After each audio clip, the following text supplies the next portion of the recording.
Bonjour, dans cette petite vidéo, je vais faire le tronçonnage, en fait un tronçonnage qui inclut un rayon. Ok, c'est plutôt inhabituel, mais bon, ça peut arriver là, qu'on a certaines situations, puis qu'en fait on veut faire un rayon dans un autre clip là, qui s'appelle tronçonnage NC tronçonnage tour. J'ai fait deux variantes, là, une variante tronçonnage droite et briser arrête vive. Et dans ce clip, je prends l'exemple du piston qu'on fait en CN1, où ce que j'ai un rayon qui est relativement gros. Ok, fait que c'est une autre variante. Fait que pour faire un tronçonnage, on vient utiliser finition de profil en tournage, parce qu'il n'y a pas de vraie stratégie de tronçonnage. En fait, on vient suivre un guide, là, puis on vient tronçonner de cette manière. J'ai pris soin de bâtir un outil. En fait, c'est un GHGR 19, oups, c'est 19.3, excusez. Puis avec une GIPA 3 mm de large. En tout cas, j'ai montré dans la j'ai montré comment faire des outils de groove. Là. On va prendre un outil en fait qui peut me permettre de tronçonner à une bonne profondeur. Je suis capable de tronçonner jusqu'à 1 pouce 600 de diamètre avec cet outil-là. Sinon, ça pourrait être une lame à tronçonner aussi. Par contre, avec un rayon, c'est comme pas vraiment approprié. On devrait utiliser un outil à ranurer pour faire ça.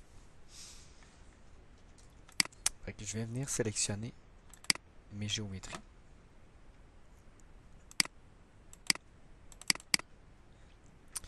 Là, il faut faire attention, en fait, la dernière stratégie que j'ai faite, c'est la finition du contour. Fait qu'il y a beaucoup au niveau ici, là, que je dois changer.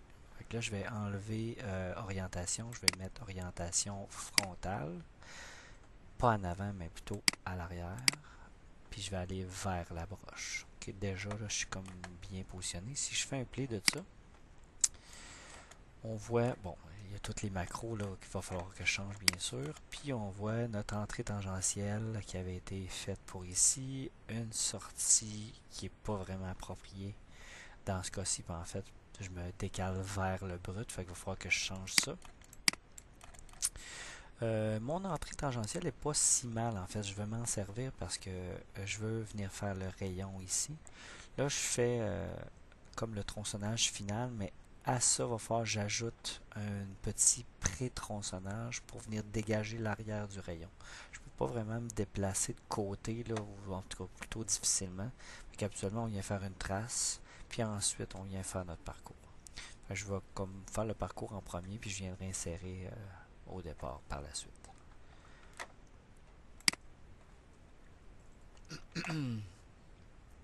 Alors, ce que je vais venir faire, c'est au niveau ici du dégagement. On voit qu'on avait un moins 45. Ici, si je mets 0, vous allez voir, en fait 0 c'est dans le même sens que l'axe. Fait que c'est pas vraiment bon. 90 va aller plus loin dans le même sens et moins 90 va faire en sorte que ça va remonter. C'est un petit peu plus ça que je veux, vers le haut. Faites pas attention aux macros, là, on va changer ça même que je vais aller les supprimer. Comme ça va être mieux comme ça. Ok, c'est sûr qu'on veut pas que ça se termine là, mais déjà c'est dans le bon sens. On va changer les vitesses. On devrait adopter la même vitesse que la vitesse d'usinage partout, autant à l'engagement qu'au dégagement. Vous allez voir, là, toutes les couleurs vont être la même.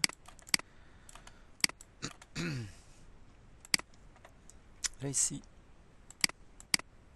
je vais enlever la garde de départ, la garde de fin. De toute façon, j'ai aucune sélection. Okay, fait que ça me donne quelque chose du genre. Maintenant, j'ai un profil qui est en courbe ici, au début. Vous allez voir, là, c'est particulier.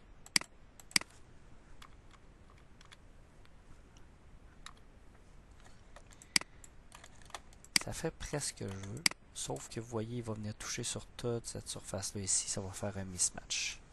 C'est vraiment pas ce que je veux. Je préférerais qu'elle me fasse mon entrée tangentielle au niveau de la transition entre le rayon ici.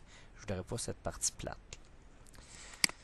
J'ai longtemps cherché à y arriver. c'est en modifiant légèrement l'outil que j'y arrive. OK?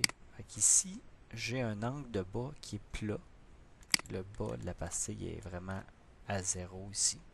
En mettant un très léger angle, même pas 1 degré. On va voir. Vous allez voir, là, ça fait toute la différence. Vous voyez ici, là, il vient directement faire suivre le rayon ici. Puis il vient tronçonner. Fait que c'est vraiment plus ça que je veux. Là, il est venu tronçonner jusqu'à 0. Souvent, ce qu'on veut, on veut pas que la pièce tombe. Fait qu'on va laisser une certaine quantité de matière. Fait que c'est la garde en fin. Oups. Je vais prendre un semblant de XY. C'est le centre de la pièce, en fait. Je vais mettre intérieur, puis je vais mettre une certaine valeur. Là, je vais mettre 100 pour que ça soit visuellement, là, que ça soit, on le voit. Par contre, 100 millième, ça c'est comme si ça me donnait un 200 millième diamètre. Fait que c'est beaucoup. Probablement, là, ça c'est à tester, là, souvent avec le matériau, la grosseur de la pièce. Que des fois ça casse, surtout dans l'alu, la genre de tétine va casser. Mais probablement qu'à 50 millième, oups, excusez, à 50 millième, ça devrait bien fonctionner. Habituellement, c'est ce que je donne, 100 millième diamètre, ça fonctionne bien, puis ça dépend de la grosseur de la pièce, puis un paquet de facteurs. Fait qu'on joue avec jusqu'à temps que ça donne ce qu'on veut. Maintenant, côté approche et retrait, je veux pas rester dans la pièce ici. Okay?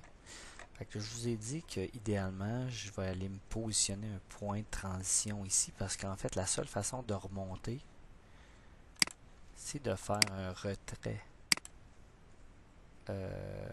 radial axial en vitesse d'usinage. Puis là, ben, je ne veux pas revenir en vitesse d'usinage ici, c'est bien trop loin. Là. Ça va être long, là. Ça va être un temps fou. Je vais quand même l'accrocher ici, vous montrer un peu le résultat final. Ça donne quelque chose du genre. Fait qu'il va remonter ici en vitesse d'usinage, c'est ce que je veux, puis ensuite il va transiter vers un point. Fait que je vais venir me mettre un point dans ce coin-là. Okay? Fait que ce que je vais faire, je vais sortir de là. Je vais venir ouvrir dans une nouvelle fenêtre mon projet. Je vais venir me rajouter un point dans ce coin-ci. Fait que si j'ouvre mon NCGO,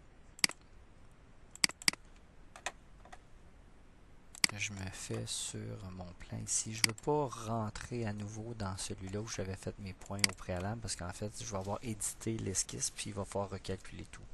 Fait que, en fait, si on ne cherche pas trop de trouble, fait que je viens mettre un point ici. Là, c'est déjà fini. Fait que soit je le mets à la même hauteur que lui, qui est 100 millième du brut, ou je le mets à 100 millième de la pièce tournée. C'est comme on veut, là, c'est pas très grave.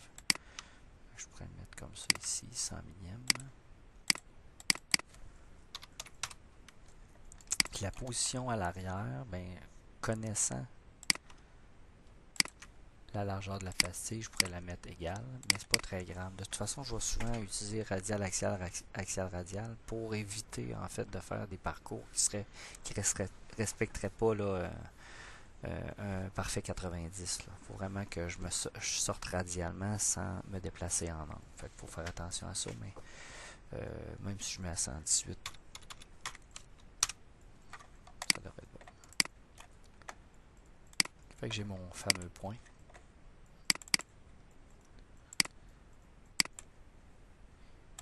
On aurait pu le faire au préalable. C'est juste, je voulais vous montrer en fait ce que ça donnait.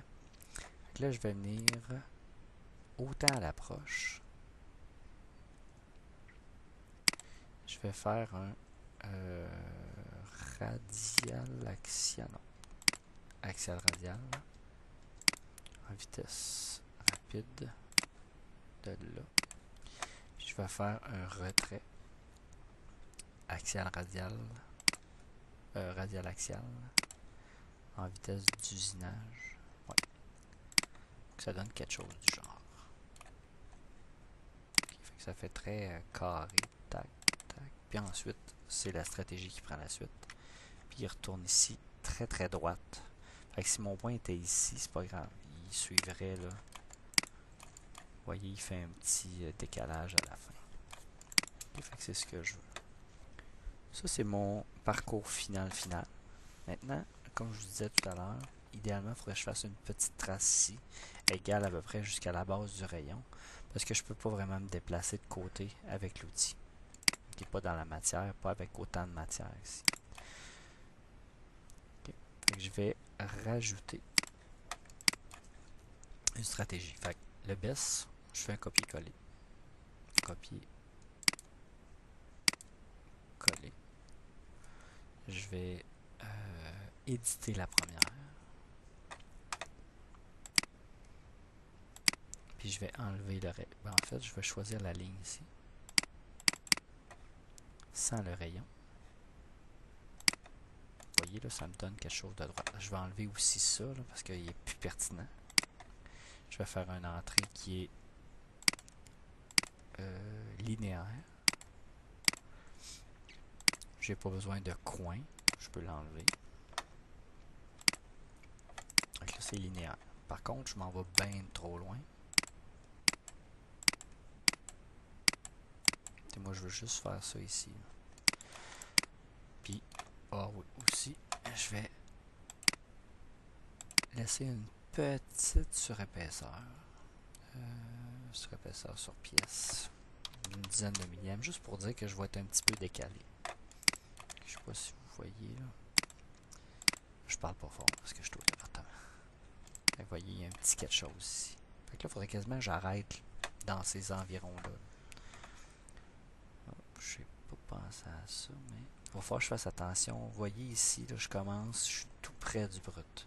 Parce que le début de mon parcours est là. Fait que je vais mettre une garde de départ égale ici.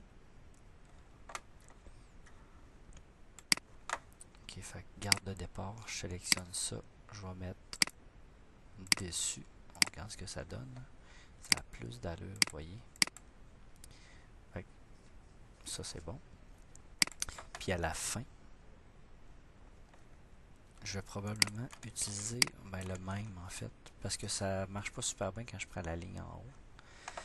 Et je vais juste jouer avec cette garde en fin là. Ici, j'ai un diamètre de 1 pouce 400 si je me trompe pas. Fait que je vais mettre, si je mets 0.6, on va regarder ce que ça donne. Fait que vous voyez, là, je pense que j'arrive proche de ce que je veux.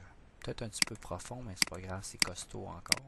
J'ai pas affaibli. Fait que là, j'ai beaucoup trop bras pour rien. Je pourrais jouer avec ça. 0.65.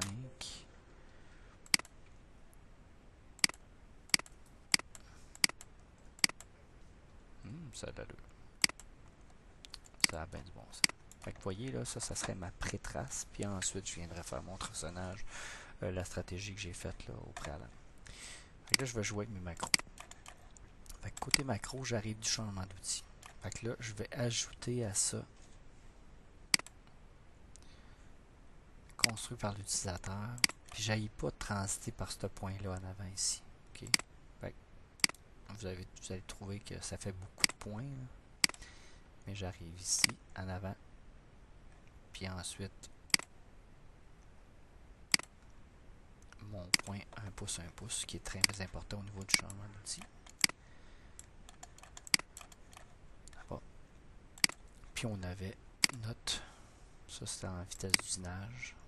Fait qu'il remonte. Puis s'en va à ce point-là. Ça finit cette stratégie-là. Ensuite, ma deuxième stratégie. On est parti de là, c'est correct. Mais on va finir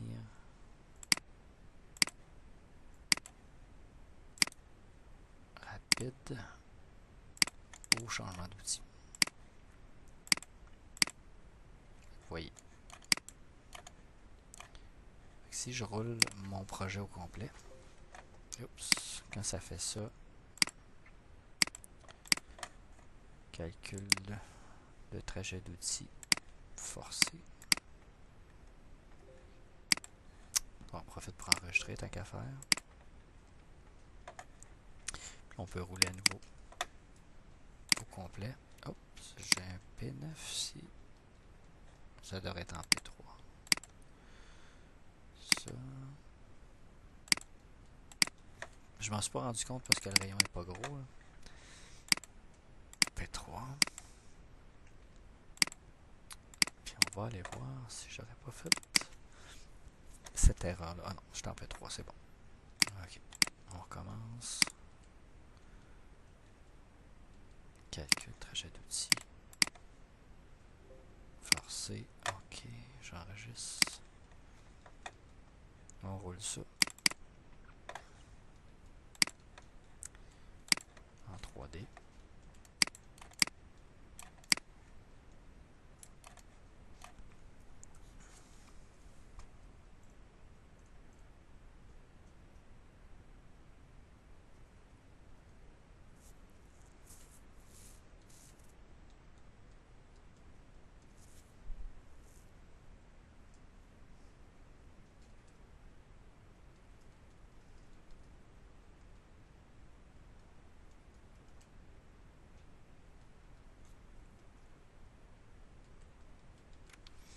Fait que vous voyez là, on a notre rayon. Fait que j'ai une pré-trace. On voit là que c'est allé une petite affaire plus loin, là, mais c'est pas dramatique. Puis on a notre tronçonnage. Puis la pièce théoriquement devrait tenir par cette petite tétine-là. D'après moi, ça serait suffisant, mais bon, on teste toujours. Puis si c'est pas suffisant, on augmente. J'ai pas fait sur l'exemple la rainure parce qu'il y a déjà une autre vidéo qui traite de la rainure puis ça se fait de la même manière. Puis si je me trompe pas, de la même largeur. Fait que c'est pas un problème. Si vous voulez utiliser cette vidéo là pour le faire.